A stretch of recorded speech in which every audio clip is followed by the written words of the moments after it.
आखिरकार कंगना रनौत को सॉरी बोलना ही पड़ा। दोस्तों, बीजेपी की सांसद और बॉलीवुड की फ्लॉप एक्टर कंगना रनौत, जिन्होंने पिछले 10 सालों में एक अदद हिट फिल्म नहीं दी है, आखिरकार उन्हें एक बड़ी शर्मिंदगी का सामना करना पड़ा। एक ऐसी शर्मिंदगी जिसके लिए उन्होंने लंबी कानूनी लड़ाई लड़ी, 5 साल तक कोर्ट के चक्कर लगाए, खूब सारा पैसा भी खर्च किया, क्योंकि कोर्ट कचहरी में हमारे यहाँ पैसा तो ठीक ठाक खर्च हो जाता है, आपको पता ही है। लेकिन अब उनको इस पूरे के पूरे मामले में ना केवल माफी मांगनी पड़ी, बल्कि सॉरी बोलकर सामने वाले पक्ष को ये भरोसा भी देना पड़ा कि आइंदा वो ऐसी गलती नहीं करेंगी, क्योंकि सामने वाला पक्ष जावेद अख्तर था। दोस्तों, जावेद अख्तर और कंगना रनौत पिछले 5 साल से एक कानूनी लड़ाई में है, और एक ऐसी कानूनी लड़ाई है जिसमें पहले जावेद अख्तर ने कंगना रनौत पर मानहानि का दावा किया और उसके बाद कंगना ने जावेद अख्तर पर मानहानि का दावा कर दिया। 5 साल से लगातार ये लड़ाई कोर्ट में चल रही है। पिछले 40 तारीखों से 40 बार जब कोर्ट ने कंगना को बुलाया, वो कोर्ट भी नहीं गई। लेकिन आज जब कंगना कोर्ट पहुंची तो उनकी जुबान बदली हुई थी, उनके तेवर बिल्कुल ढीले पड़ चुके थे और जावेद अख्तर से आखिरकार उन्होंने अपने बयान के लिए माफ़ी मांगनी पड़ी। वैसे तो कंगना रनौत हाल के दिनों में इतने बयान दे चुकी हैं और ऐसे ऐसे बयान दे चुकी हैं कि उनके लिए वो क्या ही माफ़ी मांगेंगी, लेकिन इस बार उन्होंने गलत इंसान से पंगा ले लिया और वो जावेद अख्तर है। दोस्तों, ये पूरा का पूरा मामला क्या है और कंगना रनौत ने कोर्ट में किस मामले को लेकर आई एम सॉरी बोला और जावेद अख्तर को भरोसा दिया कि वो दोबारा उनको लेकर इस तरह की बयानबाजी नहीं करेंगी, जल्दी से पहले मैं आपको ये बता देती हूँ। हुआ ये कि साल 2020 में जब बॉलीवुड के एक्टर सुशांत सिंह राजपूत की मृत्यु हुई थी, तो उस वक्त एक उबाल शुरू हो गया था। आपको याद होगा, कंगना रनौत अचानक से पिक्चर में आ गई और उन्होंने नेपोटिज्म को इसके लिए जिम्मेदार ठहराना शुरू कर दिया और खुद पर भी कैसे उन पर हमले हुए हैं और उनको बेबस किया गया, उनको मजबूर किया गया इस तरह के फैसले लेने के लिए, इस तरह की बातें वो करने लगी। और उन्होंने जावेद अख्तर पर यह आरोप लगा दिए कि जावेद अख्तर ने भी उनको एक बार धमकाया था। दरअसल हुआ ये था दोस्तों कि अगर आपको याद हो तो कंगना की फिल्म जब क्वीन हिट हुई थी तो उसके बाद एक वो बड़ी कंट्रोवर्सी में फंसी थी ऋतिक रोशन के साथ उनके रिलेशनशिप को लेकर। ऋतिक रोशन और उनके रिलेशनशिप्स को लेकर दोनों ही पक्ष द्वारा अलग अलग दावे किए जा रहे थे। ऋतिक रोशन के पक्ष ने तो उनके पुरानी ईमेल्स भी साझा कर दी जिसमें कंगना ऋतिक को तमाम तरह की बातें लिख रही हैं जब वो रिलेशनशिप में थी, और उसके बाद कंगना भी सामने आई थी और कंगना ने भी ऋतिक रोशन पर खूब आरोप लगाए थे। बाद में मामला खत्म हो गया। लेकिन जब सुशांत सिंह राजपूत की मौत हुई तब कंगना रनौत ने दावा किया कि जब ऋतिक रोशन के साथ उनका झगड़ा चल रहा था और वो झगड़ा मीडिया में आया और ऋतिक रोशन के परिवार की काफ़ी छीछालेदर हुई, तब कंगना रनौत पर जावेद अख्तर ने एक तरह से दोनों पक्षों को साथ बिठाकर सुलह करने की कोशिश की और जावेद अख्तर ने कंगना को अपने घर बुलाया और उनको धमकाया। तो कंगना ने जैसे ही जावेद अख्तर पर यह आरोप लगाए कि कंगना को जावेद अख्तर ने धमकाया, जावेद अख्तर ने कंगना पर मानहानि का केस कर दिया और जावेद अख्तर ने कंगना पर मानहानि का केस किया तो कंगना ने जावेद अख्तर पर मानहानि का केस कर दिया। ये लड़ाई पिछले 5 साल से कोर्ट में चल रही थी। लगातार सुनवाइयों पर सुनवाइयां हो रही थी। जावेद अख्तर अपनी हर सुनवाई में कोर्ट में मौजूद रहते, लेकिन कंगना कोर्ट में नहीं जाती। इसको लेकर कोर्ट ने उनको खूब फटकार लगाई। लेकिन अब क्योंकि कंगना रनौत लगातार कोर्ट में नहीं आ रही थी, गैर हाजिर थी, और कोर्ट ने उनको आखिरी मौका दिया था कि ये आखिरी मौका है आपके पास, आप व्यक्तिगत तौर पर आती हैं तो आए, नहीं तो इस पूरे मामले में कोर्ट उन पर सख्त एक्शन ले सकता है। तो वो आखिरी मौके का कंगना ने फायदा उठाया और उस आखिरी मौके में उन्होंने जावेद अख्तर से 4 शर्तों के साथ माफी मांगी है। ये 4 शर्तें बाकायदा इंडिया टीवी ने देखिए छापी है। कंगना ने 4 बातें कही हैं कोर्ट में पेश होकर, जहां पर जावेद अख्तर भी मौजूद थे और कंगना भी मौजूद थी। देखिए इसमें लिखा है, आज कंगना रनौत बांद्रा कोर्ट में पेश हुई। इस दौरान जावेद अख्तर भी कोर्ट में मौजूद थे। कंगना ने सुलह की सारी शर्तों को माना, जिसके बाद दोनों पक्षों में सहमति हुई और एक केस सेटल हो गया। केस खत्म हो गया, दोनों पक्षों में सहमति हो गई। और वो 4 पॉइंट्स क्या थे जिनमें मामला सुलझा लिया गया। पहली, गलतफहमी की वजह से ये बयान दिया गया। कंगना ने ये माना कि उनको गलतफहमी हुई थी। दूसरा, कंगना ने कहा मैं अपने सभी बयान पीछे लेती हूँ। मतलब कंगना ने जो बात जावेद अख्तर के लिए बोली थी, उन्होंने कहा कि मैं अपने सारे बयान वापस लेती हूँ।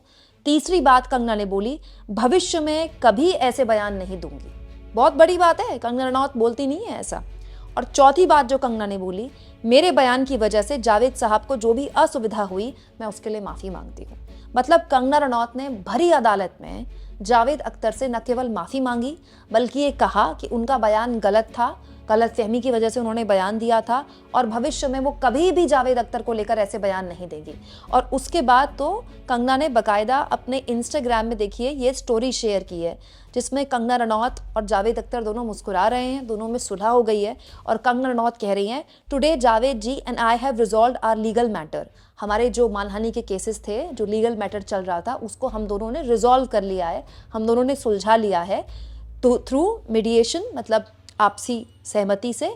इन the mediation Javed ji has been very kind and gracious, मतलब जावेद जी बहुत ही दयालु रहे मेरे ऊपर, ये कहा कंगना ने। आगे वो लिखती हैं, वो इस बात पर भी माने हैं कि मेरी जो नेक्स्ट पिक्चर जिसमें वो डायरेक्टर की भूमिका में होंगी, एक नई पिक्चर वो बना रही हैं जिसमें वो डायरेक्टर होंगी, उसके गाने भी जावेद अख्तर लिखेंगे, इसको लेकर भी जावेद साहब सहमत हुए।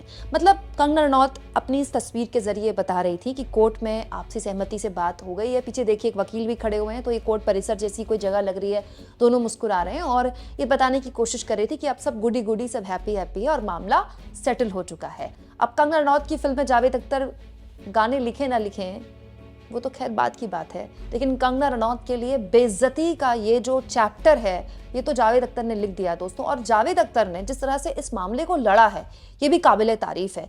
लगातार पिछली कई सुनवाइयों से कंगना रनौत गायब थी और उनके वकील अनाप शनाप तरह के, अजीबो गरीब तरह के बहाने बना रहे थे और कोर्ट इतना सख्त हो गया था कंगना पर कि अगर कंगना आज ना आती कोर्ट तो उन पर कोई एक्शन कोर्ट ले लेता। लेकिन कंगना रनौत की बात समझ में आ गई थी कि जो उनका पक्ष था वो कमजोर पक्ष था। और इस पूरे के पूरे एपिसोड से एक चीज और साबित हुई दोस्तों कि अगर आप सही हैं और आप लगातार अपनी लड़ाई लड़ते रहते हैं तो सामने वाला पक्ष कितना भी वोकल हो, वो कितना भी बोलते रहे, उसको कितनी भी हेडलाइंस मिले, वो चाहे सत्ताधारी दल का सांसद बन जाए, वो बहुत ताकतवर हो जाए, लेकिन अगर आप सही हैं और आप सही के लिए लड़ रहे हैं तो अंत में उस इंसान को झुकना पड़ता है, उस इंसान को माफ़ी मांगनी पड़ती है। दोस्तों कंगना रनौत ने हाल के सालों में कैसे कैसे बयान दिए मुझे आपको बताने की ज़रूरत नहीं।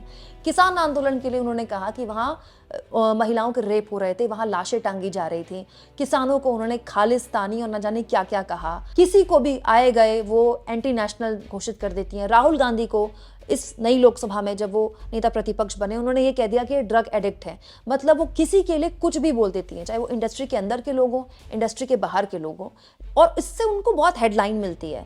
एक्चुअली में कंगना अगर अभी तक हेडलाइन में है तो अपने बयानों की वजह से, नहीं तो कंगना का जो फिल्मी करियर है वो कब तक बोरिया बिस्तरा बांध चुका होता। वो पिछले 10 साल से लगातार फ्लॉप फिल्में दे रही हैं, लेकिन फिर भी उनका फिल्मी करियर चल रहा है, वो फिल्में भी बना रही हैं, उनको फिल्में मिल भी रही हैं, क्योंकि वो लगातार कुछ ना कुछ बोलती रहती हैं किसी के बारे में, और वो बोलती हैं निकल जाती हैं, बोलती हैं निकल जाती हैं। लेकिन जावेद अख्तर ने इस बार उनको नहीं छोड़ा। जावेद अख्तर लगातार इस केस को लड़ते रहे। 5 साल तक लंबी लड़ाई के बाद आखिरकार जावेद अख्तर ने अपनी सादगी, अपनी सूझबूझ और अपने संयम से इस बात को साबित किया कि आखिरकार सही की जीत होती है और गलत को माफी मांगनी पड़ती है। इनफैक्ट मुझे ऐसा लगता है कि कंगना रनौत ने गलत भी नहीं किया कुछ। देखिए, माफी मांगना, सॉरी बोलना, अपनी गलती मानना कोई बुरी बात नहीं है। कोई किसी से माफी मांगकर छोटा नहीं हो जाता है। इनफैक्ट मुझे तो लगता है माफी मांगने के लिए बहुत बड़ा जिगर चाहिए, बहुत बड़ी हिम्मत चाहिए। लेकिन ये काम कंगना को 5 साल पहले ही कर देना चाहिए था। फालतू में इतना लंबा केस खींचा, फालतू में अपना पैसा अलग फूंका।